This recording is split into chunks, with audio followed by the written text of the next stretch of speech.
नमस्कार, न्यूज 21 देख रहे हैं आप और मैं हूं आपके साथ अखिल। खबर दिन भर बुलेटिन में आपका स्वागत है।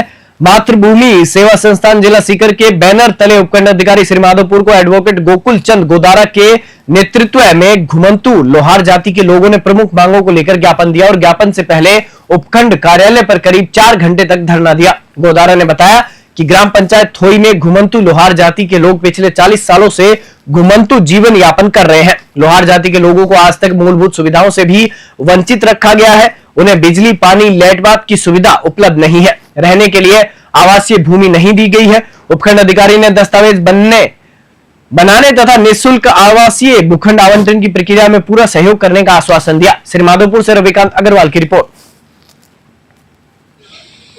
थोई गांव के जो उपखंड श्री माधोपुर में आता है, उसमें जो घुमंतु लोहार जाति के लोग हैं वो वर्षों से वहाँ घुमंतु जीवन जी रहे हैं और इन लोगों की कोई सुविधा नहीं है। ना सरकार सूद ले रही है, ना ग्राम पंचायत सूद ले रही है, ना श्री माधोपुर प्रशासन सूद ले रहा है और इन लोगों के लिए मूलभूत सुविधाओं के लिए भी वंचित किया गया है। इनको ना बिजली है, ना पानी है इनके पास, ना लेटरिन बाथरूम की सुविधा है, ना बच्चों को स्कूल जाने के लिए इनके बच्चों के कागज़ बने, ना इनके कागज़ बने हुए अधूरे हैं और कागज़ों के अभाव में साथ साथ इनको घुमंतु प्रमाण पत्र तक अब तक नहीं बनाई गई।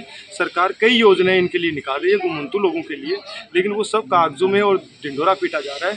धरातल पे ऐसा कुछ नहीं हो रहा है। आप देख सकते हैं कि पीछे बैठे हैं और 2 बार यहाँ ज्ञापन दिया SDM महोदय को। उन्होंने कहा था कि 5 जून को शिविर लगा। एक तो ज़्यादा तो मांगे लेटरिन बाथरूम की, जिन्हें को लेटरिन भी जावा तो जावा कमाने को बैठ बा कौन दे डांग लेट खड़ा हो जाए। अब जावा कठिन है, वहाँ हमारे पूरी समस्या है। एक लेटरिन बाथरूम की तो पूरी समस्या है, पानी की समस्या पूरी है। पानी की कोई व्यवस्था को नहीं मांगने, ना लाइट की व्यवस्था, ना रहबा की व्यवस्था मार्गने, कोई व्यवस्था को नहीं मार्गने। अब जटे कोई जावा जहाँ पंचायती में कोई सरपंच कने या जावा जहाँ तो भी कोई मन कोई को नहीं सुनाई करे। दुखी हो रहा था बिल्कुल में सारा।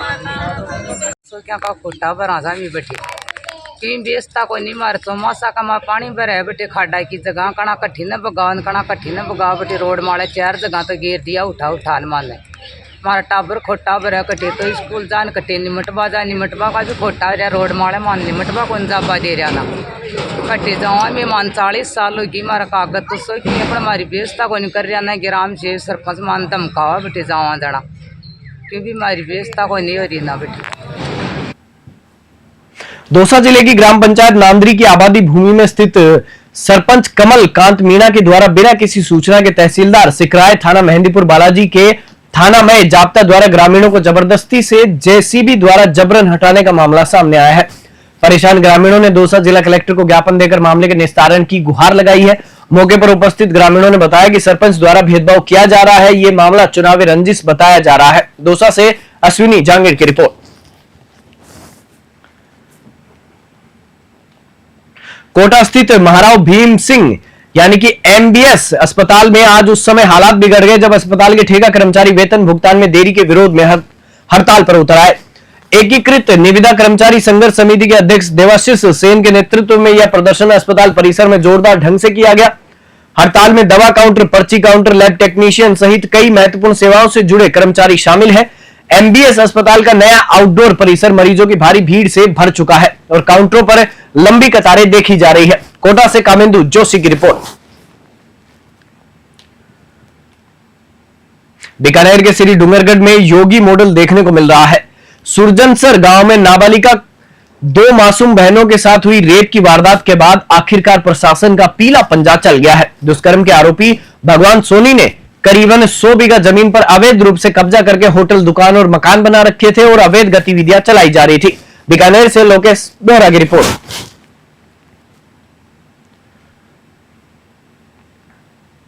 पिंडवाड़ा तहसील के ग्राम पंचायत घरट में मनरेगा के तहत चल रहे कार्यों के लंबे समय से बंद होने के विरोध में मंगलवार को दर्जनों ग्रामीण पंचायत भवन पहुंचे, जहां पर ग्रामीणों ने नारेबाजी करते हुए पंचायत प्रशासन के खिलाफ जमकर विरोध जताया। ग्रामीणों का कहना है कि पिछले कई महीनों से पंचायत में नरेगा के तहत कोई भी नया कार्य शुरू नहीं किया गया है, जिससे उन्हें रोजगार नहीं मिल पा रहे हैं। उन्होंने बताया कि गांव के अनेक परिवार ऐसे हैं जिनकी रोजी रोटी मनरेगा पर ही निर्भर है। कार्य बंद होने से उन्हें आर्थिक तंगी का सामना करना पड़ रहा है। सिरोही से डूंगाराम पुरोहित की रिपोर्ट। क्या तकलीफ है? हमारे नरेगा की तकलीफ है। गैरट पंचायत में सभी पंचायत में नरेगा सैलरी है और पिछले साल में थी हमारा 100 दिन नहीं हुआ है। एक सब में विधवा महिला हमारा कोई कमाने वाला नहीं होता है तो इसमें नरेगा बंद है तो विधवा महिला के छोटे छोटे बच्चे हैं तो वो कौन जाके काम करते हैं, उसके बच्चों को कौन संभालते। तो नरेगा गाँव में चलती हैं तो वो मजदूरी भी करते हैं, घर भी देखभाल करते हैं। इसलिए हमारे गैरट पंचायत में पिंडवाड़ा बैलो सिरोही जिला इसमें कोई नरेगा का काम नहीं चलता है। तो हमारी नरेगा का मांग है जो नरेगा हमारी चालू करो। नरेगा का काम तो देखो, हमने तो पिछले 25 अप्रैल को प्रपत्र सारे तैयार करके पंचायत समिति पिंडवाड़ा को भिजवा दिए हैं। उसके पश्चात 1 महीना होने के बाद में हमने फिर वहाँ पूछताछ की बीडीओ साहब से, मौखिक रूप से भी और दूरभाष पर भी। तो उन्होंने ये कहा कि काम चालू हो जाएगा, मैं अभी जिला परिषद सीओ साहब से बात करूंगा, ऐसे उन्होंने बोला है। लेकिन कोई आज तक काम स्वीकृत नहीं हुआ है, जबकि ग्राम पंचायत से जितने भी कार्य थे उनके पेपर्स तैयार करके हमारे यहाँ से तो भिजवा दिए हैं। अब कमी है तो वहाँ प्रशासन की है, हमारे लिए तो हमने यहाँ से सारे प्रपत्र भेज दिए हैं। अब उस कोई ऑब्जेक्शन हो तो हमें बताए, कोई नहीं तो वो बता रहे हैं और नहीं कोई कह रहे हैं। खैरथल में जिला न्यायालय की स्थापना को लेकर बड़ा कदम उठाया गया है। नवनियुक्त जिला न्यायाधीश जगदीश मीणा ने आज हरसोली रोड स्थित महाविद्यालय परिसर का निरीक्षण किया, जहां प्रस्तावित जिला न्यायालय की स्थापना की जा सकती है। निरीक्षण के दौरान जिला कलेक्टर किशोर कुमार और एडीएम शिवपाल जाट भी मौजूद रहे। जिला न्यायाधीश ने निरीक्षण के उपरांत उन्होंने कहा कि स्थान उपयुक्त है और शीघ्र ही जिला न्यायालय के लिए जमीन चिन्हित कर आवश्यक कार्रवाई की जाएगी। इस मौके पर खैरथल, किशनगढ़, बास, तिजारा और मुंडावर से आए अधिवक्ताओं ने जिला न्यायाधीश का स्वागत किया। खैरथल से मोहम्मद शकील की रिपोर्ट।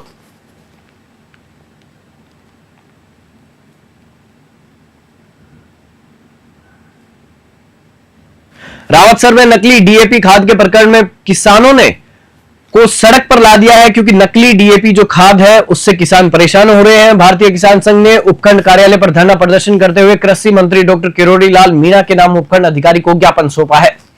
ज्ञापन में दोषी फैक्ट्री संचालकों और कृषि अधिकारियों पर सख्त कार्रवाई की मांग की गई। किसानों ने मंत्री की ओर से की गई प्राथमिक कार्रवाई का समर्थन करते हुए निष्पक्ष और गहन जांच की भी मांग रखी। धरना स्थल पर बड़ी संख्या में किसान मौजूद रहे और उन्होंने प्रशासन को चेतावनी दी कि यदि जल्द ठोस कदम नहीं उठाए गए तो आंदोलन को तेज किया जाएगा। रावतसर से विनोद चौधरी की रिपोर्ट। जी, आज भारतीय किसान संघ रावतसर तहसील ने जो रावतसर में नकली खाद का जो प्रकरण हुआ था और जो मंत्री जी ने विभिन्न फैक्ट्रियों पे छापे मारे थे, उसको लेके हम लोगों ने धरना प्रदर्शन किए और उपखंड अधिकारी कार्यालय का घेराव भी किए। और जो हमारी मांगे थी उसको ज्ञापन में हमने कृषि मंत्री जी का नाम ज्ञापन उपखंड कार्यालय में दिया है और उम्मीद करेंगे कि उस पर कार्रवाई हो। अगर कार्रवाई नहीं हुई तो फिर हम लोग जून को इस माह में हमारा ये प्रदर्शन हो गया, जुलाई माह में फिर हम 5 या 6 तारीख को इससे बड़ा धरना प्रदर्शन रावतसर उपखंड कार्यालय पे करेंगे। ये हम लोगों ने तय किया है। मांगे तो हमारी मुख्य ही है कि साहब, एक तो जो अभियुक्त यहाँ पकड़ा गया है। जी, आज भारतीय किसान संघ तहसील रावतसर की जो यहाँ उपखंड कार्यालय में जो धरना प्रदर्शन था वो एक प्रकार से सांकेतिक था। इसमें केवल ग्राम इकाइयों के कार्यकर्ता, भारतीय किसान संघ के तहसील इकाई के कार्यकर्ता, भारतीय किसान संघ के ये लोग बात थे। ये सिर्फ एक चेतावनी के रूप में कि अगर इस पर कोई ठोस कार्रवाई नहीं हुई, नकली खाद मामले में अगर ठोस कार्रवाई नहीं हुई तो आगे जून के महीने में हम एक बड़ा भारी आंदोलन करेंगे, जिसमें जून में नहीं, आगे जुलाई में 5 जुलाई के बाद में अगर तब तक हम इंतजार करते हैं। अगर कोई ऐसा ठोस कार्रवाई अगर किसानों के मुताबिक अगर ठोस कार्रवाई नहीं होती है तो 5 जुलाई के बाद में हम एक यहाँ बड़ा भारी आंदोलन करेंगे, जिसमें पूरे जिले भर से किसान लोग भी इकट्ठे होंगे। अब तो ये सिर्फ भारतीय किसान संघ के कार्यकर्ता है। नागौर नगर परिषद में राजनीतिक हलचल तेज हो गई है। 47 पार्षद एकजुट होकर जिला कलेक्टर कार्यालय पहुंचे और वर्तमान सभापति मीतू बोथरा के खिलाफ अविश्वास प्रस्ताव सौंपा। इस बार दिलचस्प बात यह है कि भाजपा और कांग्रेस दोनों दलों के पार्षद एक ही पाले में नजर आ रहे हैं। चर्चा है कि कांग्रेस के पूर्व सभापति मांगीलाल भाटी की पत्नी पार्षद ममता भाटी को नया सभापति बनाने की तैयारी चल रही है। हालांकि इससे पहले ममता भाटी के भाजपा ज्वाइन करने की संभावना जताई जा रही है। इस घटनाक्रम ने सियासी समीकरणों को उलझा दिया है। नागौर से मोहित रांकावत की रिपोर्ट।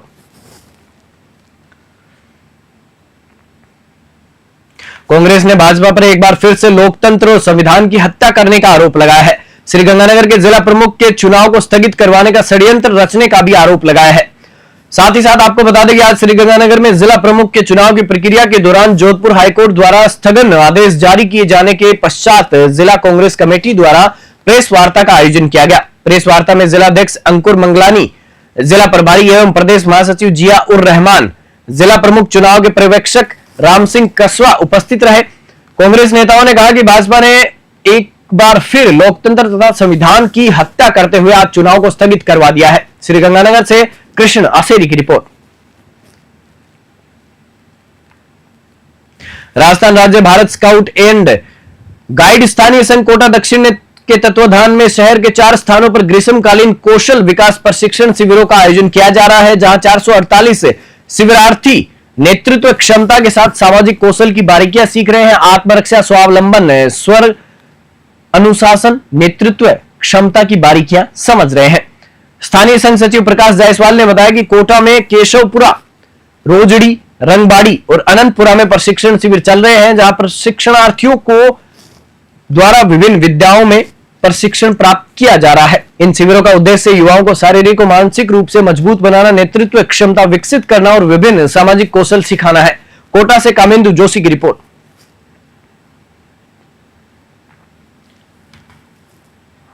धौलपुर जिले के टहरी मंडल के ग्राम कोलारी स्थित भूमिया वाले बाबा मंदिर परिसर में वंदे गंगा जल संरक्षण अभियान के अंतर्गत एक विशेष कार्यक्रम आयोजित किया गया। कार्यक्रम में धौलपुर विधानसभा के संयोजक शिवचरण कुशवाहा, सह संयोजक हरिनिवास प्रधान और विनय परमार मुख्य वक्ता के रूप में उपस्थित रहे। शिवचरण कुशवाहा ने संबोधित करते हुए कहा कि राज्य सरकार ने 10 करोड़ वृक्ष लगाने का संकल्प लिया है, जिसे जन सहभागिता से ही पूरा किया जा सकता है। उन्होंने अपील की कि हर व्यक्ति अपने गांव में अधिक से अधिक वृक्ष लगाए ताकि पर्यावरण शुद्ध हो सके और गर्मी जैसी समस्याओं से राहत मिल सके। धौलपुर से संजय कसाना की रिपोर्ट। भीलवाड़ा जिला कलेक्टर जसमीत सिंह संधू की अध्यक्षता में मंगलवार को जिला कलेक्टर सभागार में जिला स्तरीय अधिकारियों की विभागीय समीक्षा बैठक आयोजित की गई। जिला कलेक्टर संधू ने बैठक में सभी विभागीय अधिकारियों को राज्य सरकार की प्राथमिकताओं तथा जन कल्याणकारी योजनाओं को प्रभावी रूप से लागू करते हुए आमजन को अधिकतम लाभ प्रदान करने के निर्देश दिए एवं माह जून में 15 जून से 30 जून तक जिले के चयनित गांवों में कैंप आयोजित कर विभिन्न विभागों की भारत सरकार द्वारा चलाई जा रही विभिन्न योजनाओं को अंतिम स्तर पर पहुंचाने के लिए निर्देश दिए। भीलवाड़ा से ब्यूरो रिपोर्ट।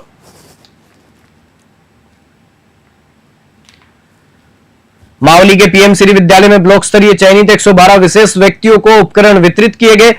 उपखंड स्तरीय समारोह में मुख्य अतिथि चित्तौड़गढ़ लोकसभा सांसद सीपी जोशी थे। सांसद सीपी जोशी ने अपने उद्बोधन में मावली क्षेत्र में विकास के नए लक्ष्य बताए। बगोलिया के बाद नए तालाबों को जोड़ने एवं समस्त क्षेत्र का चहुमुखी विकास करते हुए मावली की प्रगति करने की जानकारी दी। रोशनलाल सुथार ने अतिथियों का स्वागत उद्बोधन की दिया और साथ ही साथ कृष्ण गोपाल पालीवाल ने पिछले वर्षों से आज तक सांसद द्वारा किए गए विकास के कार्यों की जानकारी दी। नितिन सेठिया ने मावली विधानसभा संयोजक रोशनलाल सुथार के जन्म दिवस पर उपरना उठाकर मेवाड़ी पाग पहनाकर स्वागत अभिनंदन किया। दृष्टिबाधित विशेष व्यक्तियों को विशेष छड़ी, स्वर्ण यंत्र, 3 पहिए की साइकिल आदि 14 लाख रुपए के उपकरण वितरण किए गए। मावली से मनीष दादीज की रिपोर्ट।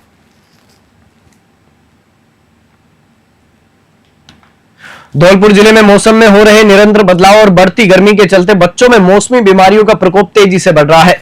जिला चिकित्सालय की ओपीडी में प्रतिदिन पहले की तुलना में अधिक संख्या में बच्चे उल्टी, दस्त, पेट दर्द व डिहाइड्रेशन जैसी समस्याओं के साथ पहुंच रहे हैं। शिशु रोग विशेषज्ञ डॉक्टर ब्रिजेश सिंगल ने बताया कि इन दिनों बदलते मौसम का सीधा असर बच्चों की रोग प्रतिरोधक क्षमता पर पड़ रहा है। तापमान में अस्थिरता, गर्म हवाएं और उमस बच्चों के शरीर को प्रभावित कर रही है, जिससे वायरस संक्रमण, पेट से जुड़ी बीमारियां और त्वचा संबंधी समस्याएं बढ़ रही हैं। बच्चों को तेज धूप में बाहर न निकालें, आवश्यक हो तो सिर और शरीर को पूरी तरह ढककर ही बाहर भेजें। धौलपुर से संजय कसाना की रिपोर्ट। मैं डॉक्टर ब्रिजेश कुमार सिंगल, वरिष्ठ शिशु रोग विशेषज्ञ, जिला चिकित्सालय धौलपुर से बोल रहा हूँ। आजकल हमारे यहाँ जो मरीज भर्ती हो रहे हैं उसमें उल्टी दस्तों के मरीज बहुत ज़्यादा है, साथ में बुखार और खांसी जुकाम के मरीज आ रहे हैं, लेकिन उल्टी दस्तों के मरीज बहुत ज़्यादा हैं, जिनकी वजह से हमारे यहाँ भर्ती मरीजों की संख्या बढ़ गई है पर डे करीब 100 मरीज भर्ती हो जाते हैं, जिनकी व्यवस्थाएं सुचारू रूप से की जा रही हैं। समय पर दवाइयाँ और जांचें कराई जा रही हैं। समस्त स्टाफ मरीजों की देखरेख में लगा रहता है। सर ये क्या मौसम के बदलने के कारण ये बीमारी है? मौसम में अचानक गर्मी के बढ़ने से इस तरह का प्रभाव होता है, जिस वजह से बच्चों में बैक्टीरिया का, वायरस का इन्फेक्शन बढ़ जाता है। उसकी वजह से इस तरह की बीमारियां हो जाती हैं। खबर दिन भर बुलेटिन में फिलहाल इतना ही। आप देखते रहिए न्यूज़ 21।